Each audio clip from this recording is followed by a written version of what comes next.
There is always a shock in seeing him. The air crackles with the power of his presence. My dad left a really wonderful legacy, and I meet people all over the world who really admire him and admire his work, and really have been very positively affected by it, too. In less than 2 years, Bruce Lee brought international recognition to martial arts films and was proclaimed king of that genre. But like most kings, he had a fatal flaw, which ended his brief reign and shrouded his reputation in controversy. Bruce had a thorough physical checkup in the States, and the doctor responsible for his checkup told him that he was a man in the 20s. His physical fitness was such that he was still a man in his 20s. So I think Bruce must be fully convinced by then that he was invincible. You know, he was really in his perpetual youth. That was probably what brought him down. His untimely death put fans around the world in a state of shock and disbelief. Until an official inquiry could be held, all questions were met with a silence that bred fantastic and exotic rumors. When the verdict was finally delivered, it was less than satisfactory. The cryptic verdict was that the cause of Bruce Lee's death was death by misadventure. My last name is Lee, Bruce Lee. I was born in San Francisco in 1940. I'm 24 right now. And you worked in motion pictures in Hong Kong? Yes, since I was around 6 years old. Before his obsessive study of the martial arts began, Bruce Lee was a Hong Kong child movie star. Born with an acting heritage, Bruce Lee had his first starring role at the age of 6. Even at this young age, his natural talent and the charisma that later brought him stardom are clearly evident.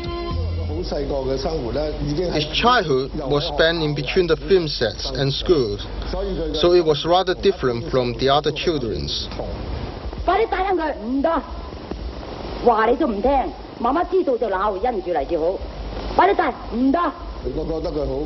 thought he was a fairly tricky guy, but after you know him well enough, you'll find him a fairly interesting person. Lee's roles were diverse. They include a naive Romeo, a comic buffoon, and a cool James Dean type.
I love you. 你講乜嘢啫？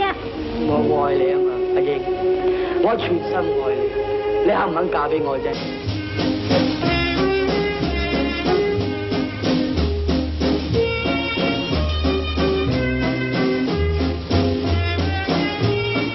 做咩細路？我想買飛啊嘛，買飛？你今年幾歲啊？我12歲，12歲啊？你唔睇得㗎？我點解唔使得？我哋間我冇錢買飛啊！有錢都唔賣俾你噶嘛，凡係俾人成年嘅細路咧就唔准睇噶。細佬，如果你想睇，遲幾年大個咗先嚟睇啦。啊，玩第二樣嘢啊！唔睇咪唔睇，你好架勢啊！咁啊，細路仔，想睇鐵衣舞啊？想就點啊？佢話唔賣飛俾細路哥嘅喎，佢唔賣飛俾你咩？唔好。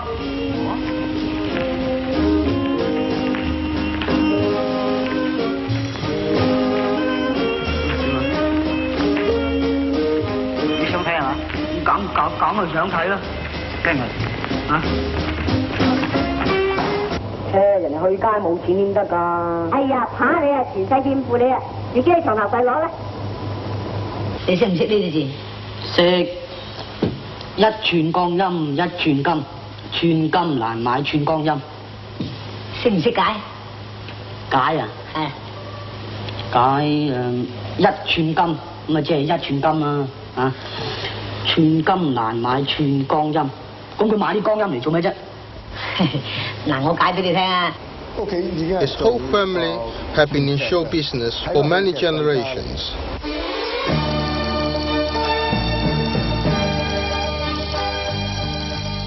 Elements of Bruce Lee's off-screen character are revealed in these early film images.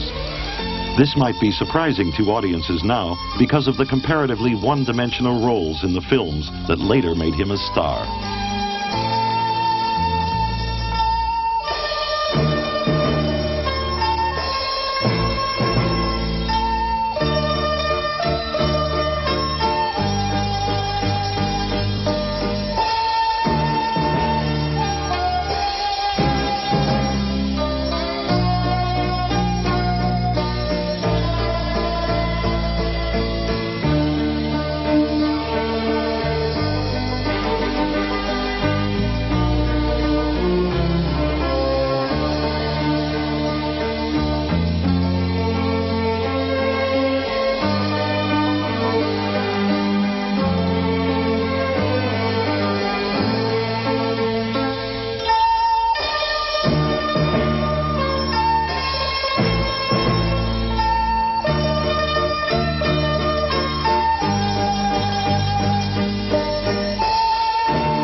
你飲咗佢啦，你為我飲咗佢啦，唔係啊，爸爸又嬲噶啦。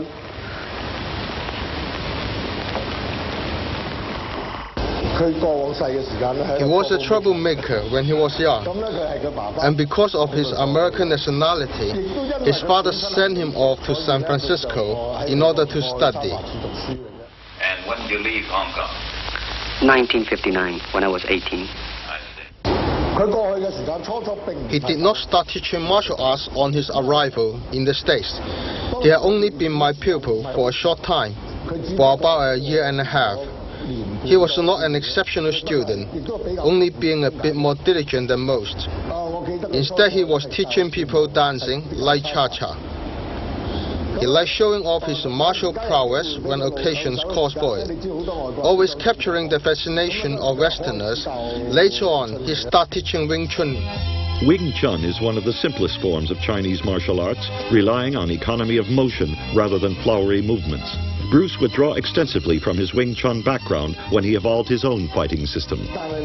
When he was my pupil, he always wanted private lessons away from the other pupils, which was selfish of him. Subsequently, I refused this request as all who came to study should always be treated with equal attention. Sensing my resilience, Bruce conjured up a rather wicked way to achieve his needs. Every day after school, he would rush to my home in Moncourt Road before the other pupils arrived, but did not come in to see me. When he saw the other pupils arriving, he would walk down the stairs. I live on the second floor then. He then told them I was not in and then left with them. On seeing everybody off at the bus stop, he would then return to my home for tuition on his own. You can see from this that he was a fairly smart boy. In 1959, Bruce Lee came to Seattle. That's where I met him. We were both attending Edison Technical School.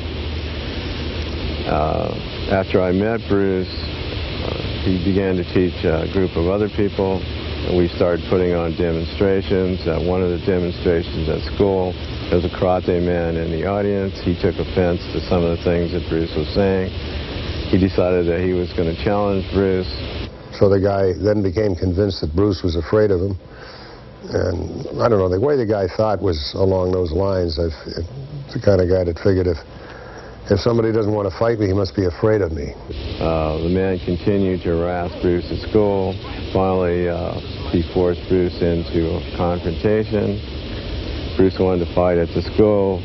I told him it wasn't a good idea. We agreed to fight at the YMCA. And I remember one of the guys saying that, one of the Japanese guys was saying, well, after this is settled, we don't want any more things like this. And everyone hardly agreed, you know, except the karate man. He sat there looking very, very stern and very, very removed from it all, detached, like he didn't want to even talk.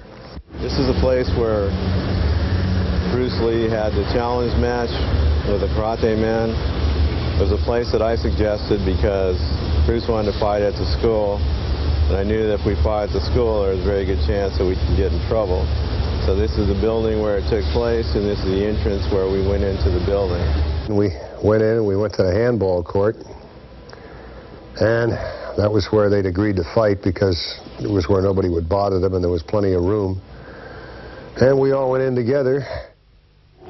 Ed, Bruce, Howard, and I walked through the door here, and we were waiting for the guy to go change his clothes. And Bruce came in, took off his shoes, took off his shirt, did a few knee bends, and we just stood waiting for this guy to come into the room. So the karate man came back after a while dressed in his karate uniform, and so they agreed that Jesse would be the referee. Now Jesse was also Bruce's second, and he was also going to be the referee, but I guess everybody figured Jesse would give it a fair shake, so they agreed that I would be the timekeeper. So I got out my watch and I held it there, and I was supposed to say when to start. So I said they would start when I said begin, you know. So I said, okay, ready, begin. And I looked up and the guy had started to kick at Bruce, which Bruce parried and punched the guy. And after that, he just straight punched him. He just straight punched him into the wall. The guy went all the way back and slammed into the wall, and Bruce kept straight punching him. And the guy's head was being smashed around like a pumpkin or something, and his arms were kind of flying out to the side. He looked helpless to me. He was finished. And as the guy landed on the floor on his knees, Bruce kicked him like this, just a straight kick, like you'd kick a football. Kicked him in the face, and the guy flipped over in his back, and somebody screamed. At the moment Bruce kicked him, somebody screamed, "No!" The guy fell back unconscious. I hollered, "Stop." And that was it. So we stood there looking at him, and the guy was laying there like he was dead. And we looked at each other, and we looked at him. Said, "Shit." Bruce Lee is a big crowd attraction for a promotion of tournaments, and he really had a name and he had the talent, and he performed two-finger push-up, which I cannot do with 4 fingers. Even now I can't do. And he did the 1-inch punch with a 225-pound Jack Dutcher, who used to be my instructor, and he really gave a great impression to the audience. Such a power with a small statue against a 225-pound guy. I saw Bruce Lee demonstrate at June Ree's tournament. I had seen him do that type of technology before, so I was impressed because I knew the individual.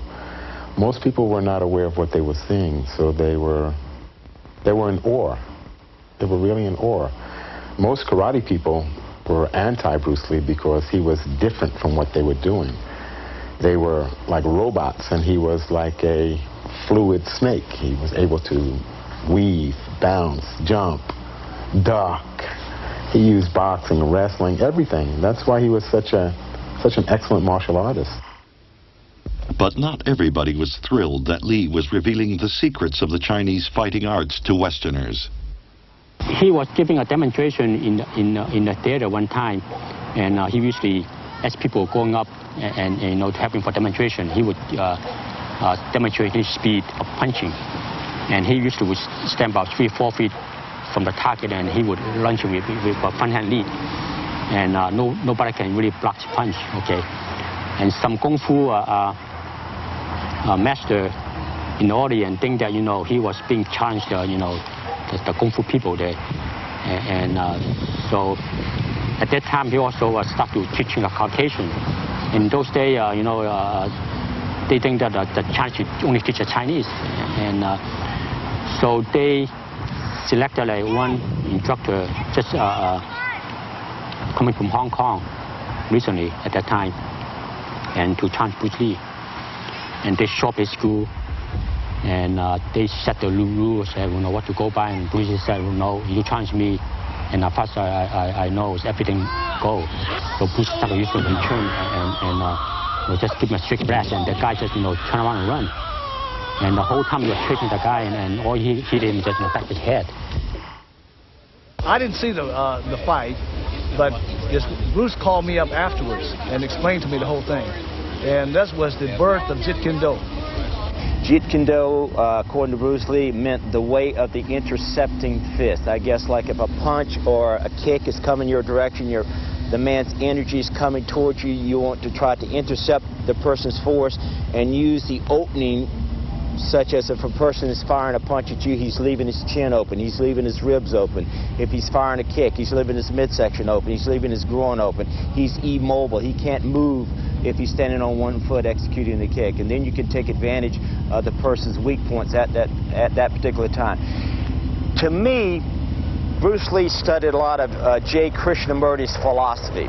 And to me, Jeet Kune Do, philosophically, was Krishnamurti's philosophy. It was a combination of the Taekwondo kicks, boxing, footwork, some Latin dancing type footwork.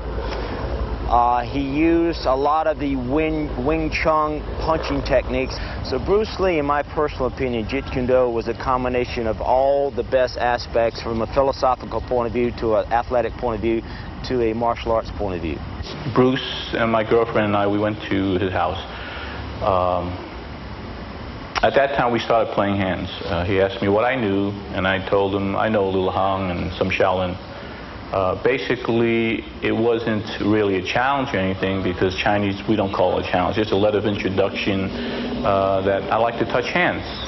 So since he already found out that I knew Mantis, he said, well, we're very similar, Norman. As you know, I do Wing Chun. So I said, yeah, so we played hands a little.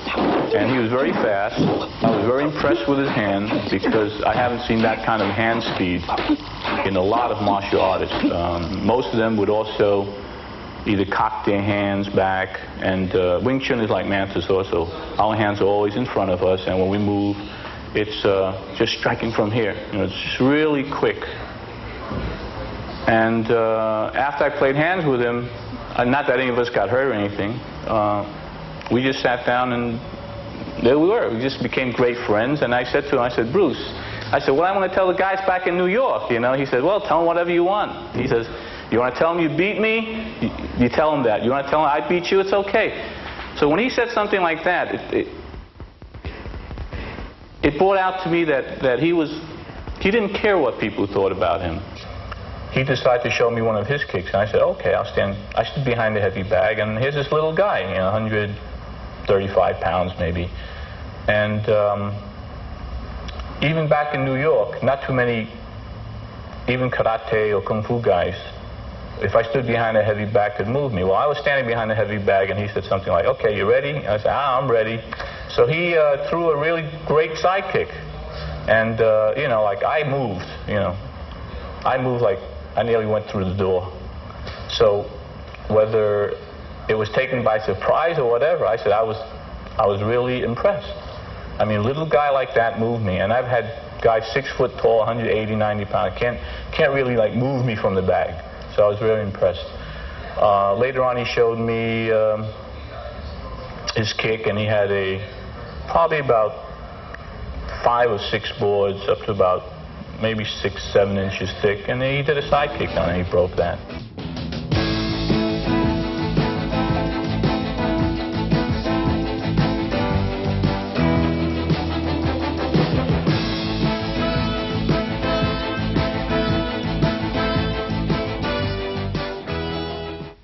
He was fast, he was powerful, he was very perceptive.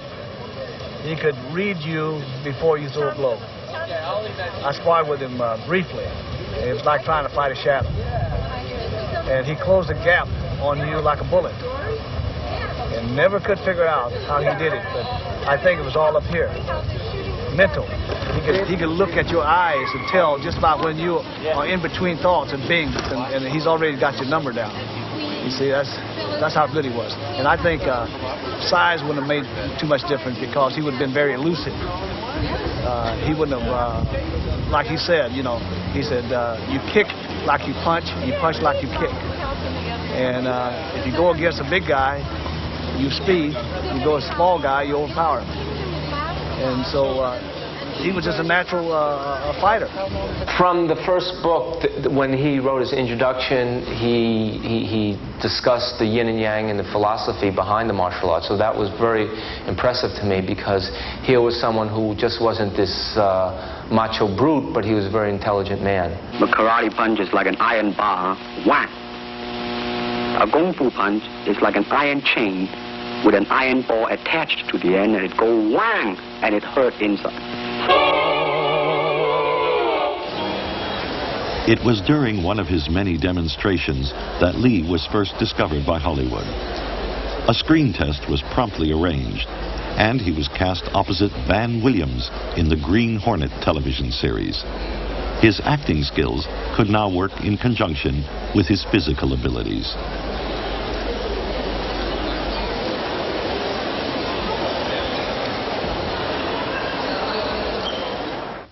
Tell me now the difference between jiu-jitsu, which is long and involved, and kung fu, which is very quick if you have an opponent. All right, for instance, you will read it in the book, in a magazine and everything, that when somebody grabs you, you will first do this, and then this, and then, and then, and then, and then, thousands of steps before you do a single thing. Of course, these kind of magazine would teach you to be feared by your enemies and admired by your friends and everything. But in Kung Fu, it always involves a very fast motion. Like, for instance, a guy grabbing your hand.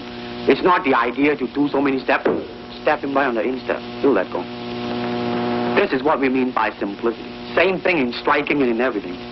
It has to be based on a very minimum motion, so that everything would be directly expressed, one motion, and he's gone. Doing it gracefully, not to go, yelling and jumping all over him, but to do good.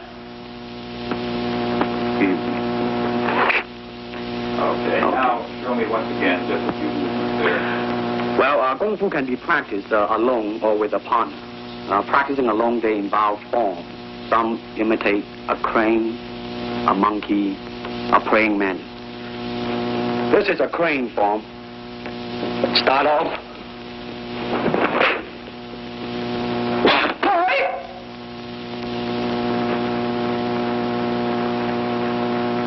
This is one of them. Movement involved. Okay, I'm glad to hear that. They have the tiger that start like a tiger, using claw to claw the face, or the bigger guys move.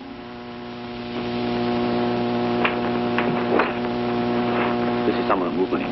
In The Green Hornet, Westerners caught not only their first glimpse of Bruce Lee, but also of Chinese gung fu. 7:30 will start Friday's buzzing with The Green Hornet. That legendary nemesis of crime with his loyal companion Kato thrilled most of us as kids in one of radio's longest runs. Although Lee was the series co-star, martial arts practitioners all over the United States placed The Green Hornet and Lee at the top of their viewing list. Some martial artists reportedly stopped classes to watch the show.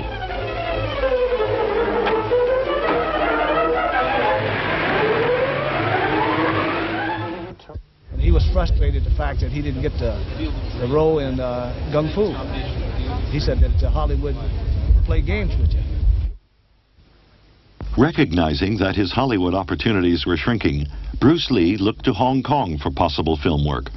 His childhood friend Unicorn Chan worked at Asia's largest film company, the Shaw Brothers Studio.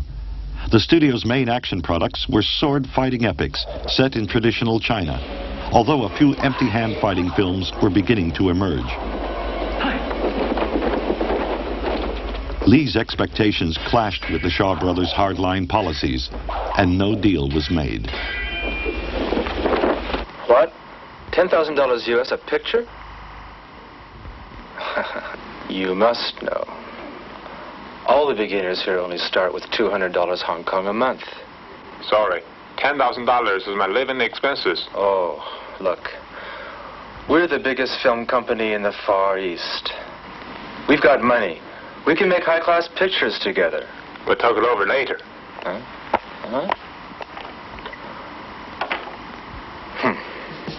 Nonsense.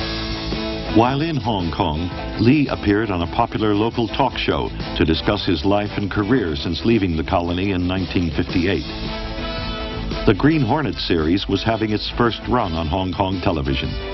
After excusing himself for using somewhat rusty Cantonese, Lee introduced his martial arts philosophy to Hong Kong viewers. He explained that many Chinese fighting systems had become weak and impractical. He consequently developed his own fighting method, Jeet Kune Do, which stressed simplicity, efficiency, and realistic training procedures. Lee emphasized that speed, power, precise timing, and absolute concentration were essential to assure victory. Although his theories were revolutionary, he gave a commanding demonstration. Objections to his comments about the classical martial arts were not openly voiced. A young boy named David Lowe, son of movie director Lo Wei, was watching the show. David told his father about Lee's demonstration. Mr. and Mrs. Lo Wei had known of Lee. Having heard that the Shaw Brothers had been unable to make a deal with him, they contacted Raymond Chow, a former Shaw employee who had broken away to start his own production company, Golden Harvest. The Lows urged Chow to sign Lee to a contract. Upon viewing a tape of the show, Chow became convinced that Lee was box office gold. Using Mrs. Lo Wei as an intermediary, Lee and Chow reached a financial agreement and began work on their first film, The Big Boss. Production of the film took place mostly in Thailand. Lee was surprised at how crude the filming was in comparison to Hollywood and made numerous script changes throughout the production. Unfortunately, the original director, Wu Xiaotsang, overspent on the small budget, which caused a minor crisis. Director Lo Wei was approached to take over production, but showed no interest in working on a small-budget film without a big-name star in the lead role. The turning point came when he viewed some of the fight scenes Lee had already filmed and apparently saw what Raymond Chow had seen, a potential box office blockbuster. Mr. Chow, this brother Chinese should be given to me. But you say you're not interested. Well, that was long ago. Furthermore, only I can make him a star. You know that. Who just isn't good enough. But it's been already started. Change the director. It was my wife that got Chowing back from the States, so I should be the director. But what shall I say to Mr. Wu? Let me handle it. I've got ways. But, Ah! Mr. Chow, I'm thinking long-term business.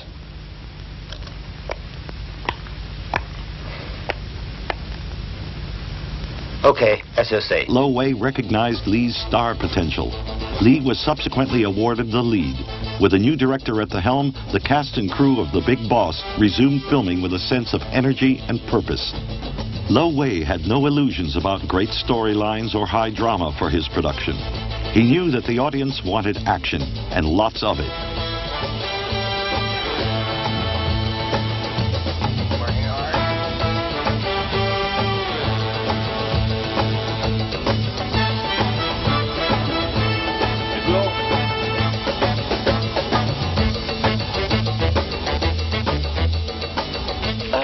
Mr. Liu, where should we set the angle? Ask the cameraman. But what should we do next? Fight! Fight! Just fight! The finished product was unlike anything Hong Kong audiences had seen. The Big Boss outgrossed any previous film that had played in the colony, foreign or local. Bruce Lee literally became an overnight sensation in Hong Kong. What started out as a temporary detour in his quest to succeed in Hollywood now became a full-time commitment. Initial attempts to release the film in non-Asian countries were met with resistance. Potential buyers didn't seem impressed with Hong Kong box office figures and didn't see how a Chinese movie could possibly make money outside of Asia. But after seeing the results in one overseas theater, they quickly changed heart. The first real breakthrough was in Beirut.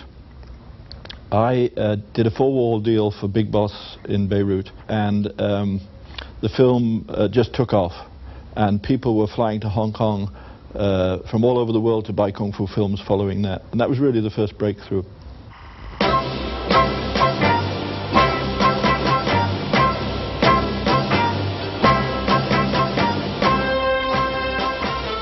Pre-production for Bruce's second film, Fist of Fury, began while Big Boss was still smashing records. With nearly triple the budget, it promised to be a surefire success, especially with Lo Wei's directorial touch. Lee was once again in the role of misunderstood loner, who single-handedly righted the wrongs inflicted on the Chinese people. This time, it was against the Japanese invaders of China. In real life, Lee had always expressed distaste for the Japanese theft of Chinese culture and their continuous mistreatment of China.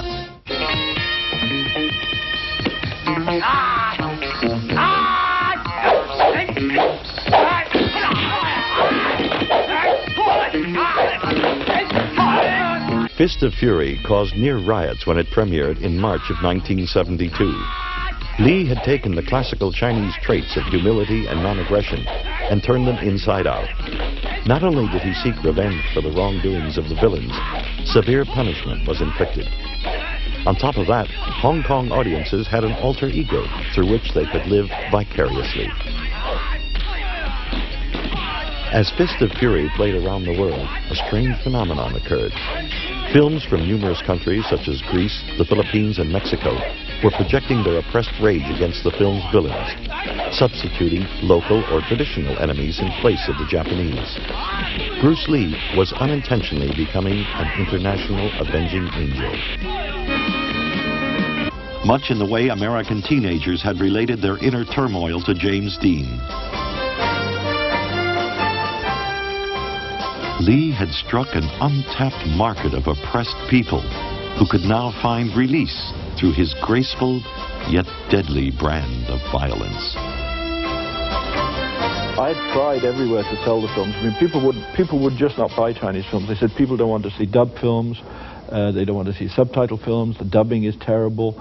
The first deal we made in America for the first Bruce Lee film, they said, oh, the dubbing is really, really bad. I mean, nobody's going to want to see these films. So they redubbed the film, and they spent a lot of money redubbing it. Then, when the second film, I mean, the film just took off. I mean, it was just like a great, great big success. And before I knew what was happening, they'd released the second film. And I was in London, and I called them up, and I said, but wait a minute, how can you be releasing the second film? We haven't dubbed it yet. They said, dubbing doesn't matter. It's wonderful, just like it is. You don't need to dub them. So that was probably now, they were a little late coming online in the States. I mean, it was probably 73, if I recall, before they came online in the States. And the last place to release Bruce Lee's films would be the UK. All right. You've read the script. It's our next picture. What do you think?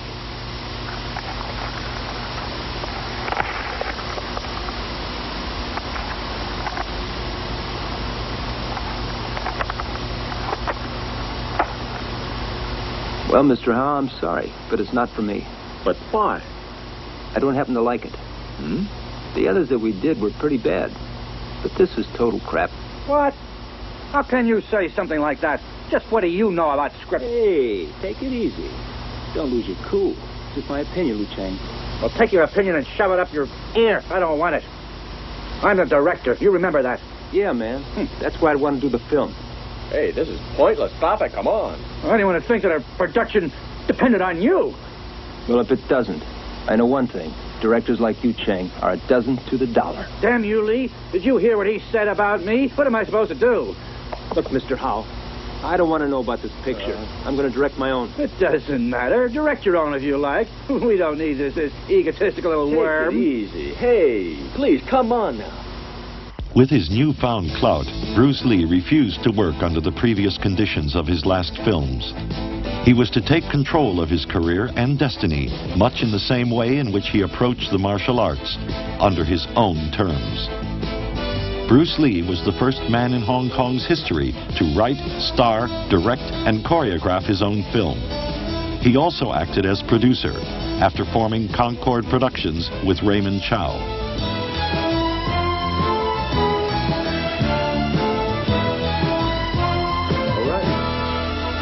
Get Juan to go through it. Understand? If he likes it, we'll shoot it. The first time I met Bruce Lee, it was back in 1972 or 73. Raymond wanted me to meet him because he wanted me to go to Italy to shoot a film. At the end, the film was called The Way of the Dragon. Using production savvy learned in Hollywood, as well as the speed and flexibility of Hong Kong filming, Bruce Lee ran a smooth ship during the shooting of Way of the Dragon. The somewhat biographical script had him once again defending his countrymen against evil-minded foreign devils, as well as traitorous Chinese who'd been corrupted by Western morals. Lee chose to use this time-proven storyline not out of patriotism, but commercialism. As far as he was concerned, Way of the Dragon would be seen only by local audiences. Raymond said, "Would you like to be in a Chinese movie?" I said, "Well, why not? I haven't done that before." So I hadn't even heard of Bruce Lee, to tell you the truth. But then I got to know him, and he's from San Francisco, and I'm from San Francisco, and he just turned out to be a terrific guy. A lot of fun, joking all the time, and being on the set was a party.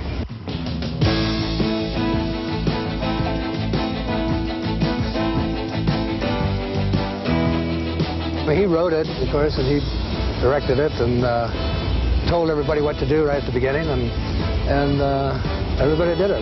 We rehearsed it, and then one take, okay, next. So it went fairly quickly. Lee's instincts were correct, as Way of the Dragon became Hong Kong's top-grossing film for 1972. One thing for sure, he had that kind of charisma. Because whenever we go, people at that time didn't know who Bruce Lee was internationally.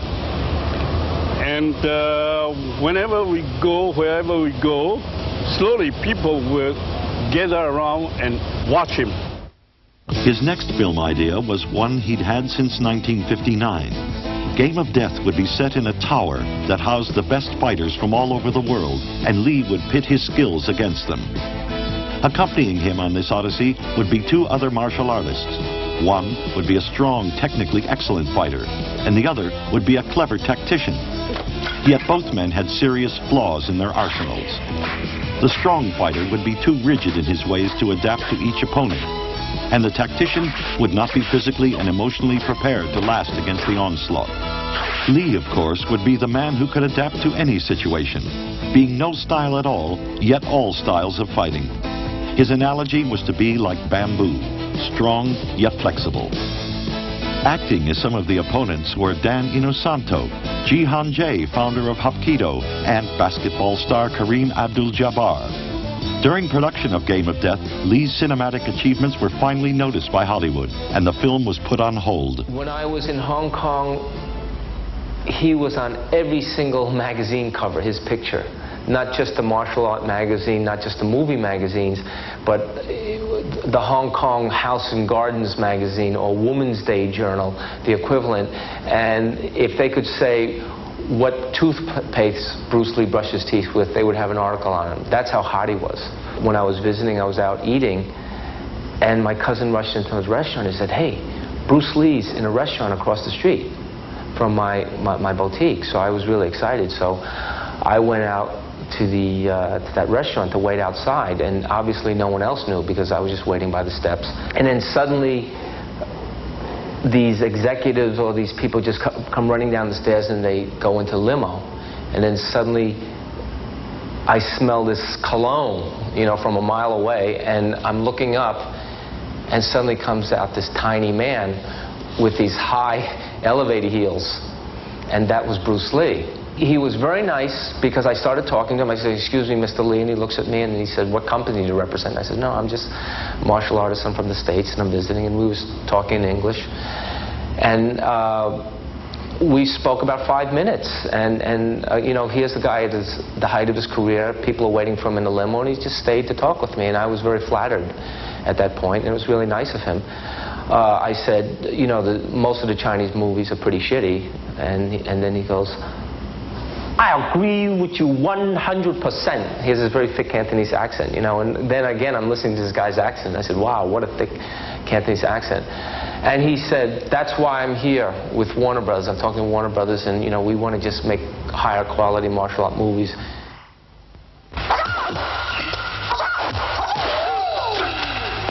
Raymond asked me to read a script and to break down the script, so I did that. And in the beginning, I felt that the script wasn't for Hong Kong at all. So I told Raymond Chow about it, and I made out a budget and so forth. And then they came and started shooting. Bruce gave a lot of idea over there, and as well as the director, Bob Klaus. So they discussed about how the development of the story, the scene, and especially Bruce will be talking about the fights. Bruce Lee was finally on the path he'd originally intended, but instead of going to Hollywood, Hollywood came to him, and as always, on his terms. Production of Blood and Steel began in December 1972. While his first 3 movies were made with local audiences in mind, Blood and Steel, which was renamed Enter the Dragon by Lee, would cater to the world market. My fight scene where the Handman, you remember the Handman, was getting ready to do a number on me, so we were setting that fight scene up. So Bruce wanted me to just react a little bit more, throw my head a little bit more like this, boom, and sell the punches a little bit more. Said, "Jim, you're not selling that punch." I said, "Okay, Bruce. Okay, I'm gonna give you a good one." He said, "Let me show you." Bruce said, "Let me show you how to do it, Jim. Let me show you how to throw that head. Like, they throw the head like this." So we kind of playing around a little bit. So he said, Mr. Han, you know Mr. Han, I can't remember his name, but they actually played Han, Handman. He said, "Throw that punch at me now. Jim, watch how I throw my head. I can do stunts too. Watch me." So Han was supposed to throw like a right cross. Boom. And Bruce said, "Okay, throw it now." So Han went, bam, threw the right cross, man, and caught Bruce right on the chin, right here, on the lip. Split his lip, blood went flying. By accident. You know, it was an accident. Accidents happen. But again, Bruce did not get mad. I mean, he took a beating on that set.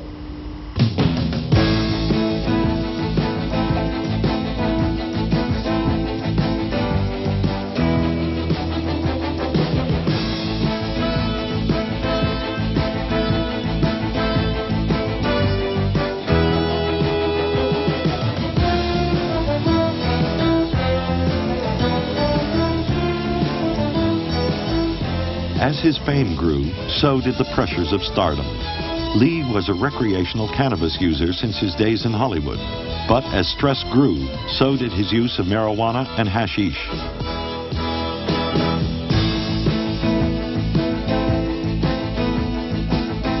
Now, I just know that Bruce, also outside of the film business, he was under incredible pressure. He was constantly, not constantly, but he told me people wanted to challenge him in the streets, and he was always watching his back. And I think at one point it came to the point where Bruce was carrying a gun. On May the 10th, 1973, Lee suffered a major setback. We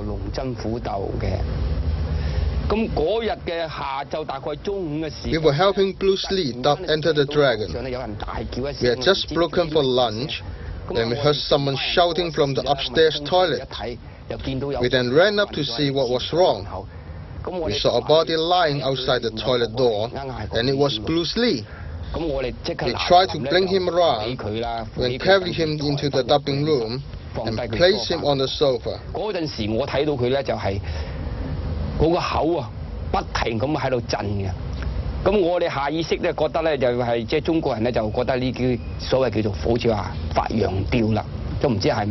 I remember his mouth was juddering up and down, as though he was experiencing an epileptic fit. So the sound mixer placed a metal spoon in his mouth. And then the producer came and took him to hospital.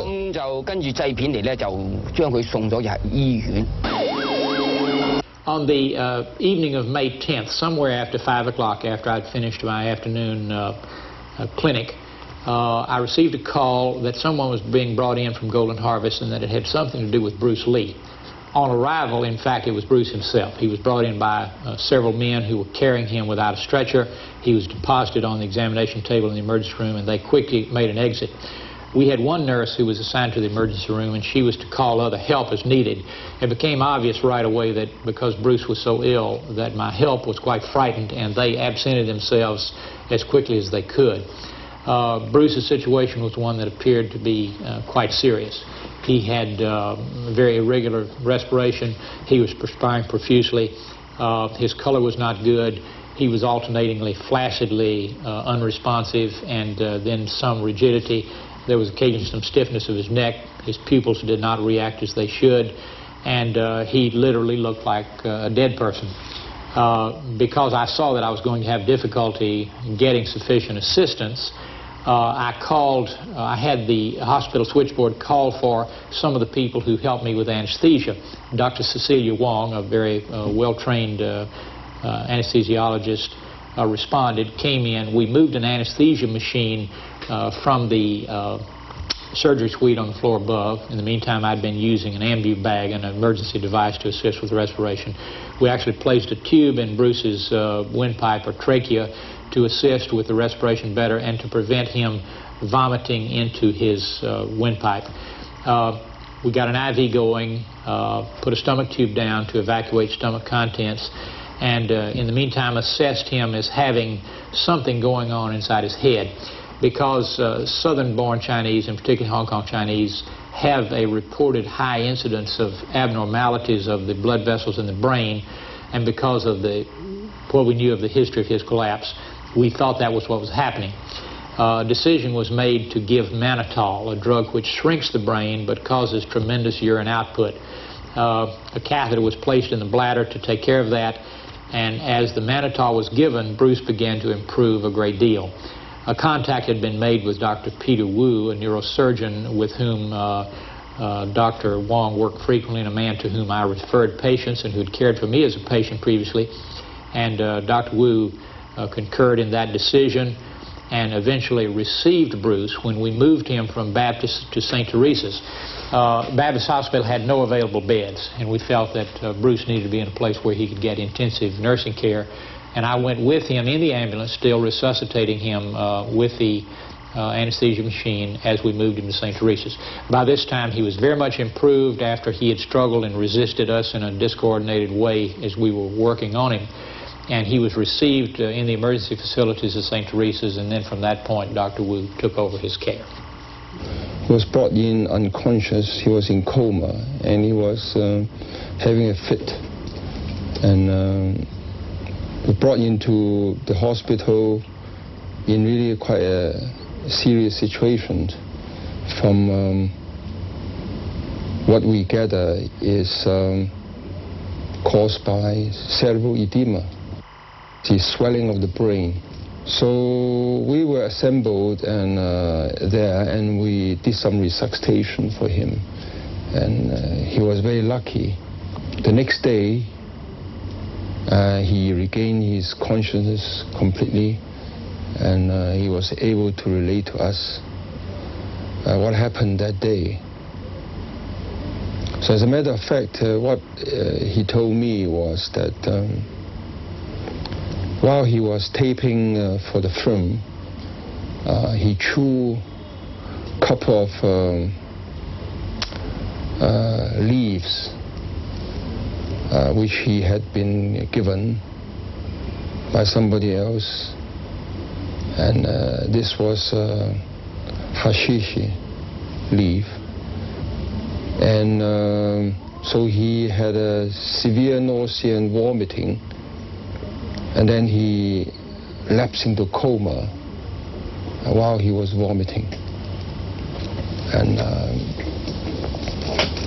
And we did obtain a specimen from his vomitus, which discovered a quantity of hashish.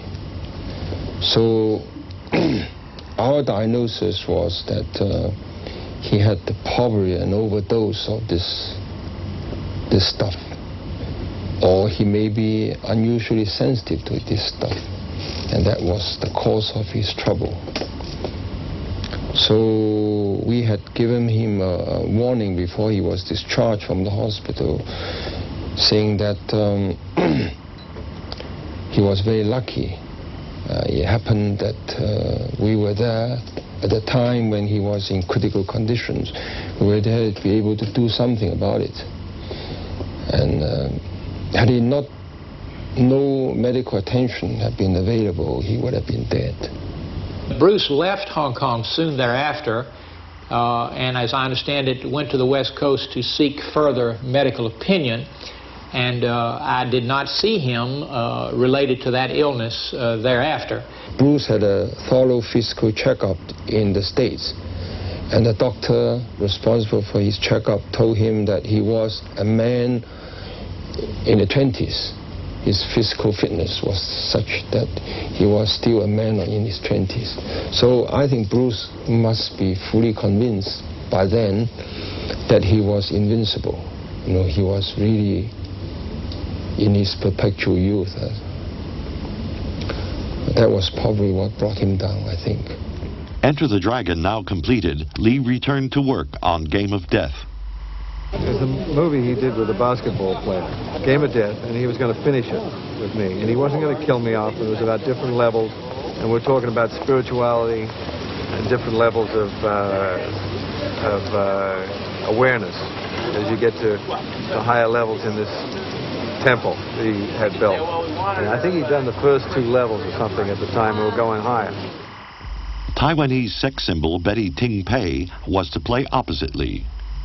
I ran into Bruce, his wife and Raymond Chow, in front of the hotel. Introductions were given by Raymond, and this was the very first time we met. He was telling me at the time, which I got to admit I didn't take much notice of, he was getting headaches. And I was thinking, God, you look healthy. I mean, I've never seen anybody look healthier than you. And I just dismiss it. And then the second time he told me was in a restaurant, Japanese restaurant, the night before I was leaving. So I'll have dinner with you tomorrow night. I said, look, if you're not feeling well, don't worry about it, and I'll see you when I get back from London. I was going to London, my wife was going to have a baby, and I was going to come back and do the movie. He said, no, I said I'll have dinner with you, so I'll be there. He visited my home to discuss the screenplay for Game of Death, which was to star us both.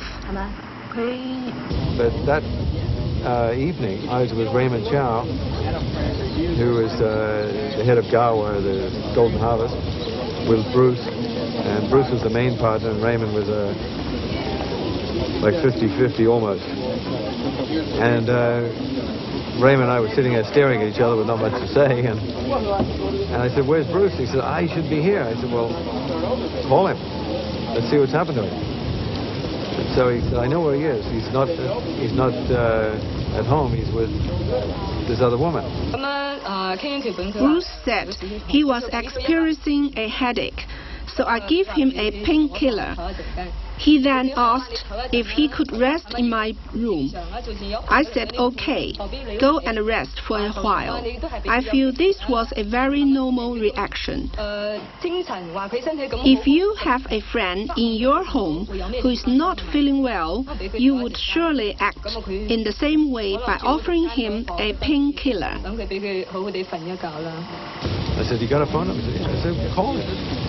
So he calls up, and Betty Ting Pei was her name. Answers the phone and says, I can't wake him up. And Raymond said, well, try and wake him up, and we'll wait a little longer. So we waited about another half an hour, more sake and beer or whatever, and he called back again. And I said, call back again. He called back again. He said, he can't wake up. We said, well, get a goddamn ambulance. On the night of July 20th, I was contacted quite late at night by a physician who identified himself as a house officer at Queen Elizabeth Hospital. He stated that someone that he thought to be Bruce Lee, and who'd been identified as such, had been admitted to his ward and was already dead. There was evidence that he'd been dead for probably hours, and he was quite concerned because he had no history, nothing that could help him, and he found my card on Bruce's person. And he had called me at that number. He wanted to know what I had treated Bruce for, any help that I could give him, and I gave him that information. And I remember that he asked me for my advice, which is unusual for a Chinese to ask a foreigner. And I said to him that I thought there was potentially big trouble ahead, that if Bruce was already dead, there was not anything he could do to help clinically, and that he'd better be very careful and discreet about putting his name on anything, and that I felt that almost certainly there would be a lot of attention drawn to this event, and that discretion was very important, and that he should contact someone very responsible in the administrative level of the hospital to take over from that point, and urged him not to do anything to the body, not to give any therapy if he was sure that he was dead, and not to put his name on anything. The evening began with Bruce in the apartment of Betty Ting Pei with Raymond Zhao, specifically for a kind of business meeting and rehearsal of a script. Now, there's no question in my mind that that was valid information. That sometime during the course of the evening, Bruce began to feel unwell and went into the bathroom in her apartment while Raymond was still present. He then actually lay down because he was feeling bad. In retrospect, I think that was a bit unwise on his part. If he was feeling that bad, he should have either gotten to a physician or he should have gone to his own home, but perhaps he was anticipating he would feel better. Sometime thereafter, Raymond left the apartment to meet another business engagement, and Betty eventually, when she went in to check on Bruce, found that he was not only asleep, but that he was unresponsive. And she became frightened. Now, I'm not sure how she knew how to get in touch with Raymond. I don't know whether it was a beeper. I don't think we had cellular phones at that time. But anyhow, she was able to make contact with him, and either at his advice or on her own initiative, she then called her own personal physician, who was Dr. Eugene Ju. Dr. Ju went to the apartment. I'm not sure whether he was told that it was Bruce Lee that he was going to see, but as I understand it, when he arrived, Bruce was already dead. Now, there have been some discussion since then about whether or not he actually tried to resuscitate, but the information that I was given was that Bruce was already definitely dead. Dr. Ju instructed Betty that she should get a government ambulance right away. The ambulance arrived. It was a multi-story apartment in a place where there were several buildings, and so just getting someone into an elevator and getting them down from an upper floor apartment is quite an engineering project, but the ambulance driver did that. He did not certify death. He took Bruce's body to Queen Elizabeth Hospital. Now, who escorted the body, so I have no idea. But when he arrived at Queen Elizabeth Hospital, which is the largest acute hospital, or was at that time, in the British Commonwealth, he was taken into a very well-equipped, very active emergency room. And I'm sure that with his face on every billboard in town, he was recognized immediately. and he was actually admitted to the floor, still with no one having certified that he was dead. Now, I was not present for these events, and I could only assess them by inference, but this says to me, here's a famous person who is about as bad as you can get. He's dead, and no one wants to have to be the responsible person to make that pronouncement. And so you just keep passing to the guy down the hall, because you're not going to hurt the patient by delaying, and you hope that you'll be off duty and 100 miles away when they start trying to reconstruct who did what. And I've seen that syndrome so often in Hong Kong that I have to believe that that's what happened. When I saw him, he was just lying nicely in bed, well dressed, no sign of any violence or any other struggling. So to me, when the first time I thought he was asleep. Well, I had a quick look at him, looked at his pupils, and found that the pupils actually were quite dilated. And when I listened to the heart, there was no heartbeat. So it's obviously that he was not alive. Tried to do some resuscitation and did some external pelvic massage, but obviously it was not going to help. So I quickly asked for the ambulance to come to take him to a public hospital. Somewhere after midnight, I received a call from Mr. Raymond Zhao. He told me what had happened. I explained to him that I'd had the call from Queen Elizabeth Hospital. He said that both he and Mrs. Lee, Linda, were quite shaken, of course, and wanted to actually come and talk with me. He did not tell me exactly why, but in view of the circumstances, I certainly felt that I could not refuse that. And within just minutes, they arrived at my home.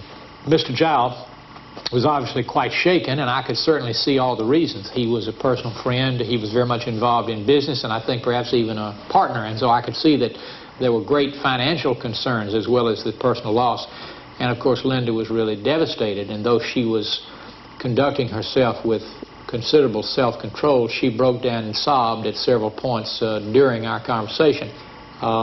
She wanted to know if I felt that I had enough information to tell her whether or not the same thing had happened that had happened when I had treated Bruce earlier. And I told her I could only surmise that he was reported to be dead when he was seen on the floor at Queen Elizabeth Hospital. She wanted my reassurance that something had not been left undone that could be done in terms of his earlier treatment. I was talking to another doctor who involved in the resuscitation team. I told him, I said,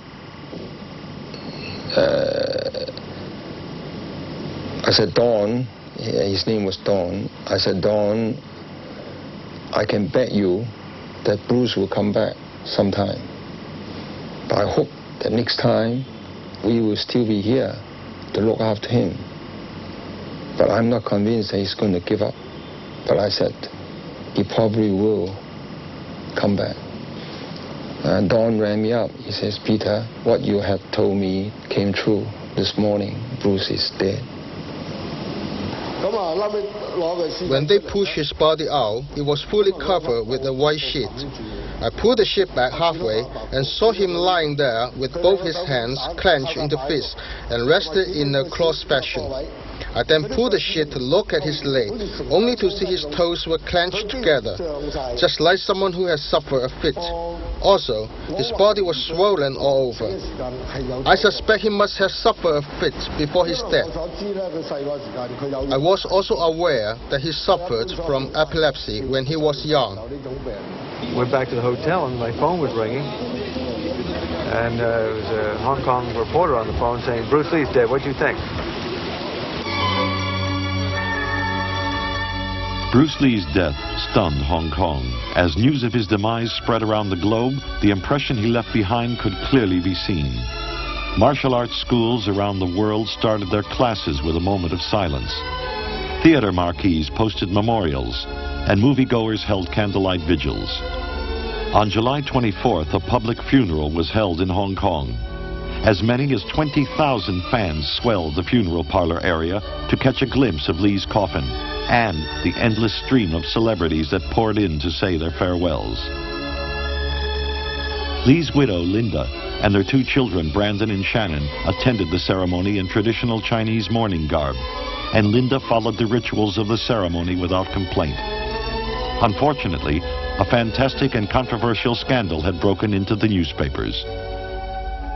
Originally, Raymond Chow and Linda Lee told the press that Lee had collapsed in his home and later died at the hospital. New reports stated that Lee died at the home of sexpot actress Betty Ting Pei, with whom Lee was reportedly having an affair. What added more fuel to the fire was that the 2 were alone on the night Lee died. The Chinese press were having a field day. Meanwhile, fans around the world were beginning to ask questions about Lee's abrupt end. Was foul play involved? Was he truly dead? Whatever small amount of information came out of Hong Kong was quickly read, analyzed, and dissected.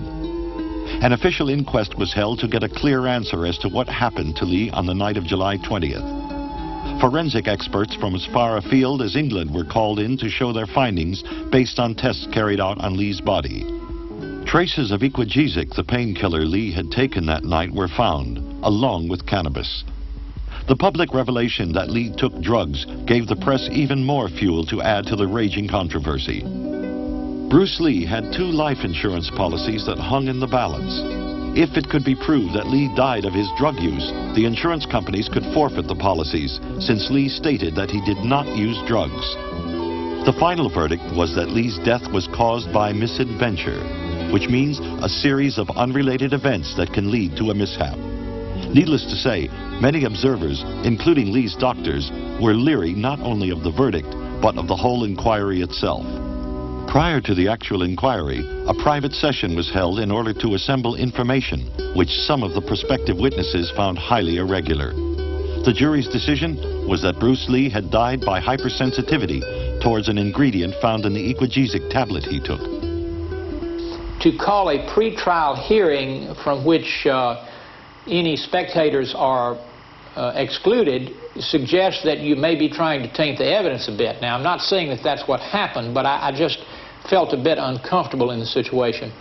The person who was sort of the honoree at that meeting was Dr. Tier, who I understand was quite a well-known forensic pathologist who had been brought from England specifically for purposes of his expert witness.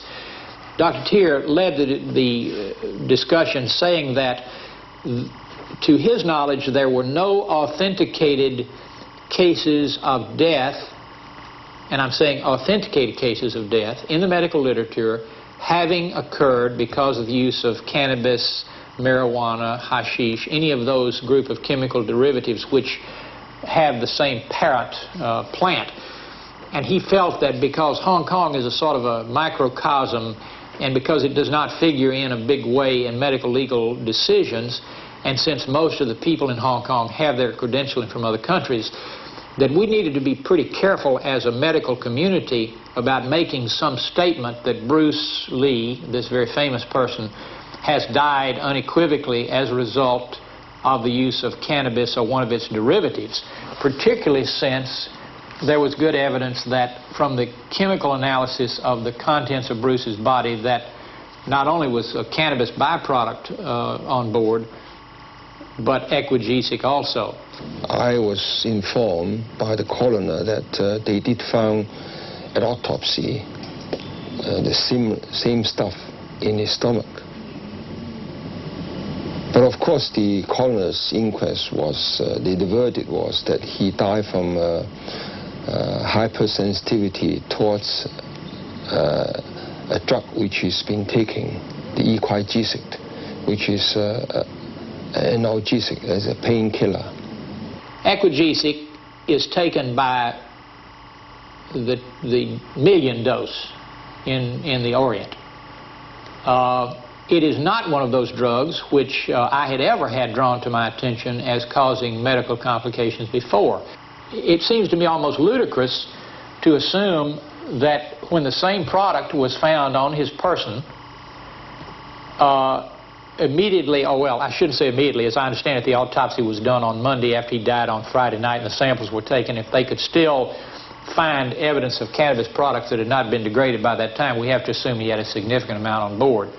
To reach out here and pick Equagesic out of the blue seems to me an almost deliberate effort to avoid the obvious. And if the reason to avoid it was because there were no previous cases reported, that's a kind of an asinine reasoning in my way of thinking, because this means that people who were taking Equagesic without problems might now be afraid to. It means that those who are Bruce Lee disciples would avoid facing the obvious. It might call into question the validity of payment of life insurance, and that I certainly didn't want, and I want the family to be deprived of anything that would be rightfully theirs in terms of the premiums that had been paid. In the meantime, we do know that Bruce had admitted taking the cannabis, so his own statement validated our initial impression.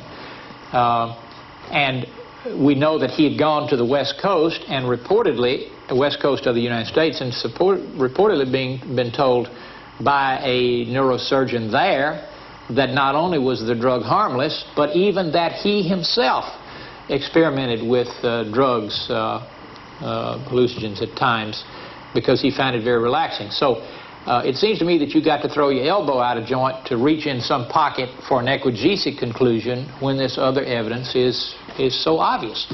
And that may be a superficial judgment on my part, but I really had trouble coming up with an Equagesic verdict. I mean, you almost have to use a Ouija board to come to that conclusion. In the months immediately following the inquest, Hong Kong papers devoted a riotous level of attention to the rumors surrounding Lee's death.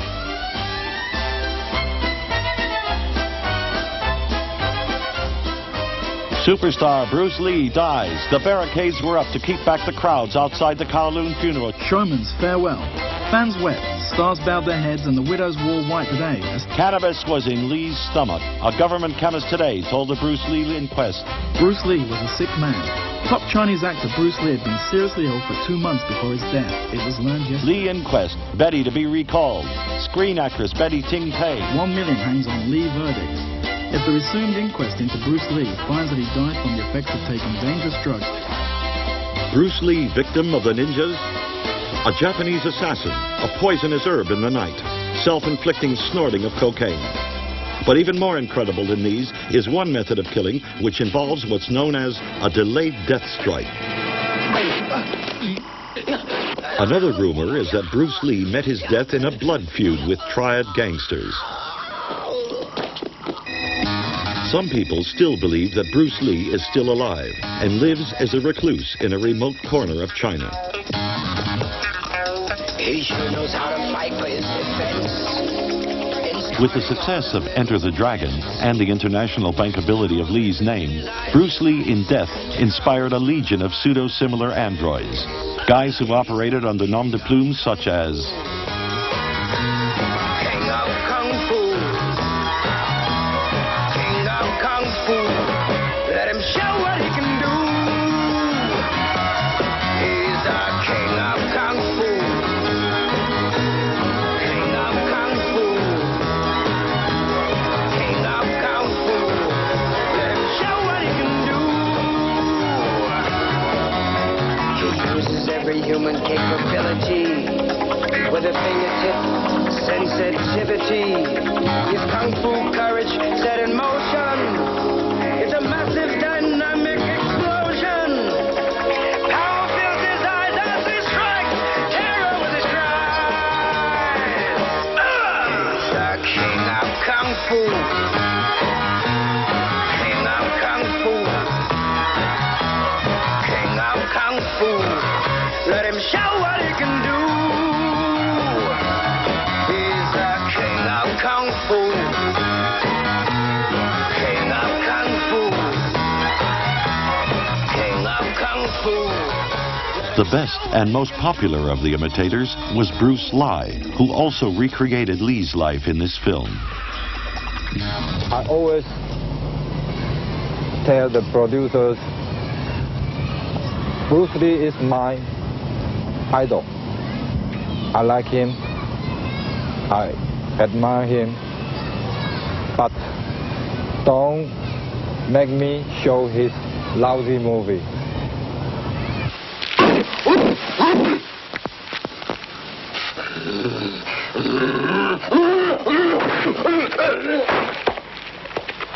You may call me Ho Zhong Dao or James Ho, but I don't like people call me Bruce Lee or Lai Xiaolong, because they changed this name just like cheating, a kind of cheating people.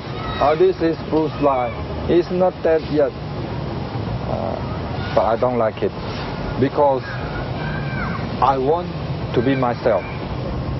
Unleashed to wreak vengeance on the evil ones who brought about his untimely death.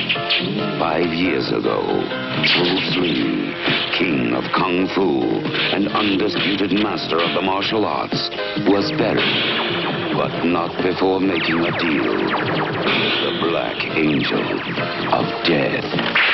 Now, his tormented soul returns as Bruce Lee fights back from the grave. Damn you! Apart from his human imitators, Lee was also depicted as an animated hero. What is surprising is that his cartoon antics were not that far removed from what he did in his live-action films.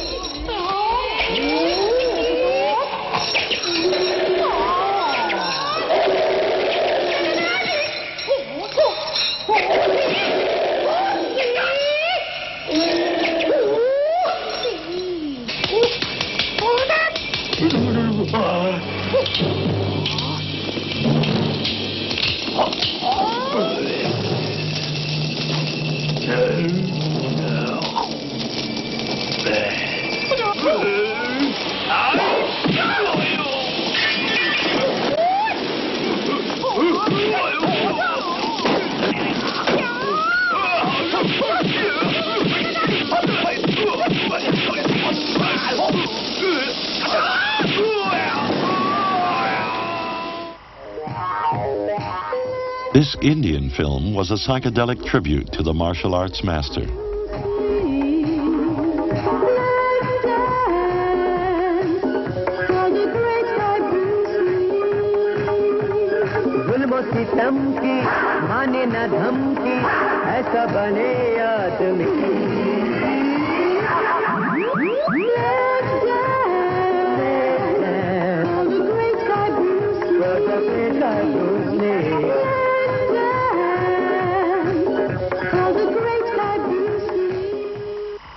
Bruce Lee's truest legacy was found in his son, Brandon. Brandon Bruce Lee had admired his father and had difficulty separating the myth he heard from the breathing human being he had briefly known. The younger Lee had not wanted to be a martial artist or to make action movies. He studied drama at Emerson College in Boston and took acting lessons in Manhattan in hopes of becoming a serious actor, but had little success in getting the roles he wanted. He eventually chose to take advantage of his unique heritage. He decided to jumpstart his career by making a few martial arts movies and hoped he would then make the transition to more serious movie making. This decision would eventually lead to his death.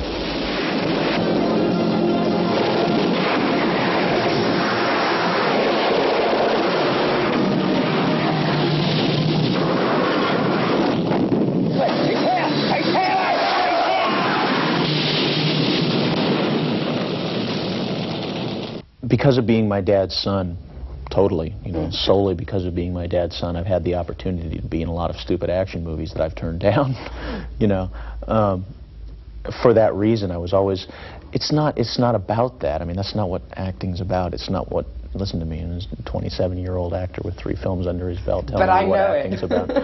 In my opinion, in my young, uncultured, uneducated opinion, it's not what it's about. It's about people and human situations, and that's what's always affected me about it, And if it doesn't have that, I mean, if the film, if you don't care about the characters and you don't believe in them as people, it's just kind of a pointless exercise in blowing things up, Absolutely. And did you worry? I mean, when did you decide to become an actor? When did you decide that was what you wanted to do? That's what I always wanted to do. I didn't really ever want to do anything else. And the martial arts you studied at the same time, but not because you wanted to be a martial arts star in that sort of way, I presume. Yeah, you're right, I didn't. My dad started training me as soon as I could walk. He trained me while he was alive, and after he passed away, I just kind of kept at it because I didn't really think about it much. You know, you know how you get started at something, you just continue with it. And my dad had a circle of students that were close to him, and so they were friends of our family. And one of those men, Danny Inosanto, continued to be my teacher. So it was kind of a nice unbroken line, you know. And I hadn't really done it at that age, certainly, with any thought of getting into martial arts movies. It's just kind of been that I have this skill and have first happened to get the opportunity to do films that give me a chance to use it. Were you worried about becoming an actor because of the fact, excuse me, that your father was Bruce Lee? Were you worried that people were going to just see you as sort of trying to follow on in his legacy and kind of take advantage of it in a way, I suppose? Yeah, it's something to be careful about. Because my dad left a really wonderful legacy, and I meet people all over the world who really admire him and admire his work, and really have been very positively affected by it too, you know. And I wouldn't want to do anything to mar that, you know. But I don't think I'm going to. Weren't you asked to star in some sort of biopic they're making about your father's life next year? You were asked, and you turned that down, didn't you? Yeah, I just, I was a little scared by the whole thing, really. It's strange to play your own father, you know. I can imagine. Is it? Kissing your own mother, you know, I don't know. It's kind of a, kind of an Oedipal thing, you know. It could be kind of strange. It's funny, too, because, to tell you the truth, if it had come along later in my career, you know, I might have more seriously considered it. But as it is, it's so early in my career, it's the kind of thing I just feel like it could really be a career ender. You know what I mean? It could be there and then gone. Yeah, I'm not sure anybody's ever done it, really, have they? I mean, starred as their own father. Did they ever get any of the Douglas boys or anything like that? Or? No, but he's not dead yet. He's not, is he? Right. Well, I don't know. I couldn't really wrap my mind around it. You know what I mean? Did you have to, I mean, you said that you turned down a lot of action films early on because you didn't want to end up, you know, just making martial arts movies or whatever. Was it ever a sort of worry for you, like, oh my God, I'm going to be a starving actor because I have to keep turning down these sort of movies? Is anyone ever going to offer me something that's a bit more inspired? Yeah. How worrying? Did you chew your nails off? Well, you know, I mean, I worked, you know, I mean, I just supported myself in other ways and went to acting classes and because you went to a lot of acting classes. I mean, you were obviously very serious about wanting to be an actor first and foremost. Yeah. I've been doing it for a while. It's what I wanted to do since I was very young. I went to college and studied theater, and when I got out of college, I went to New York and enrolled in a theater group there called the American New Theater and did some stage work, and I'm in a theater group now in Los Angeles called Legal Aliens, and it's a good way of life. I'm getting the chance now to actually get paid for what I've wanted to do for most of my life, and it's great.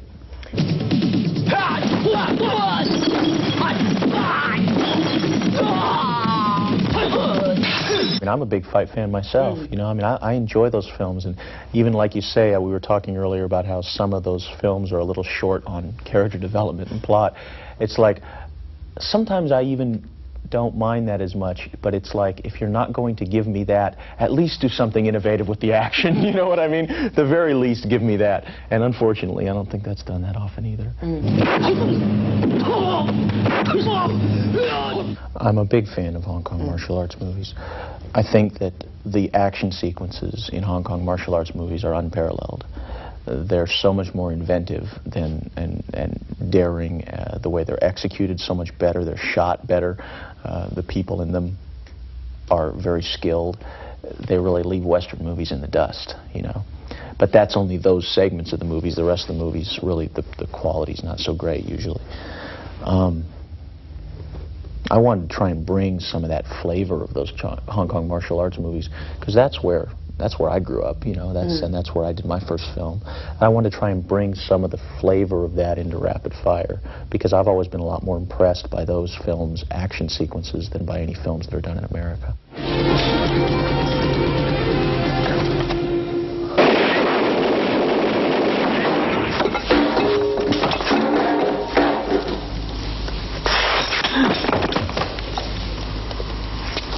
problem with making a martial arts movie in the modern day world is there are guns. Yeah. You know, I don't care how good you are. If you're more than 4 or 5 feet away from me and I've got a gun, you're going to lose. You know what I mean?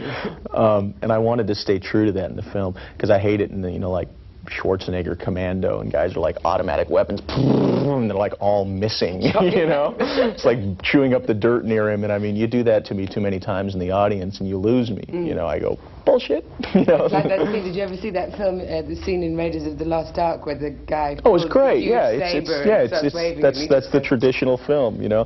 That's like the bit, I was kind of stealing that a little bit with the nunchucks, you know, when the guy's doing the nunchucks, it's like you just take a towel and go, throw it into the middle of it, ties it up, you know? The Crow was to be Brandon's 5th and biggest film. The next movie is called The Crow. It's about martial arts birds? Martial arts birds. No, actually, it's about love, death, revenge, Edgar Allan Poe, and coming back from the dead. Is it based on the Edgar Allan Poe story? No, actually, that's The Raven. But it's based on an underground comic book, a graphic novella by a guy named James O'Barr that's called The Crow.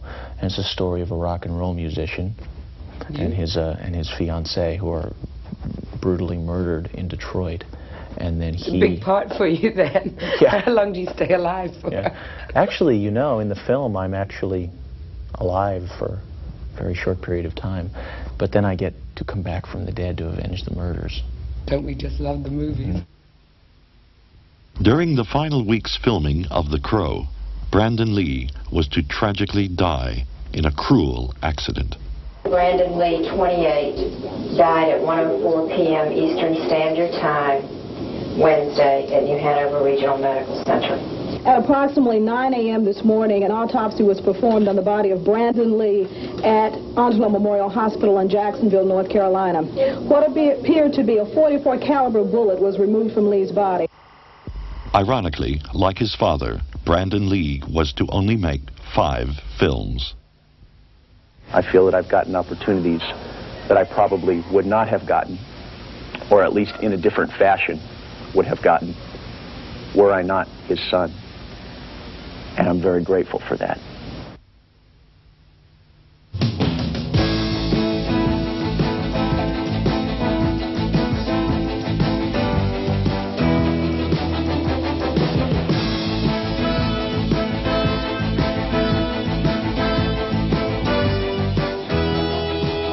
Considered him by far the greatest, and for those who don't consider him the greatest, at least he would be the top candidate for being he who would actually be the greatest.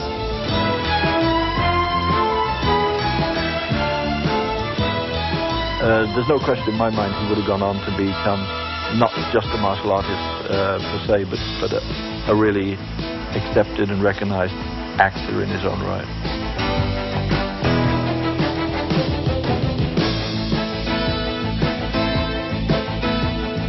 Bruce Lee, in retrospect, was a little man who forged himself into a physical giant. He was a breaker of boundaries, and that's why he was different.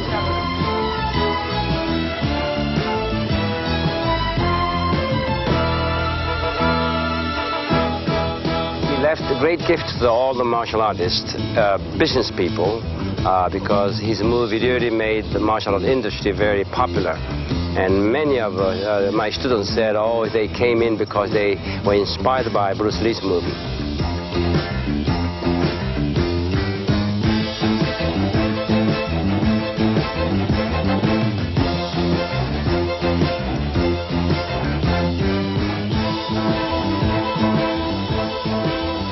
He'll be remembered forever and ever. His films are... Everyone in the world has seen Enter the Dragon.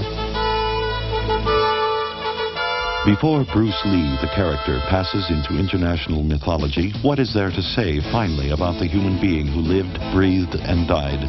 Perhaps the highest compliment that Lee's own fans could pay him would be to look past the screen caricature, beyond the high kicks, to recognize the ways that he resembles the rest of us. Most of us look for immortality in religion, in our work, or on our tombstone. Bruce Lee found his immortality in the movies.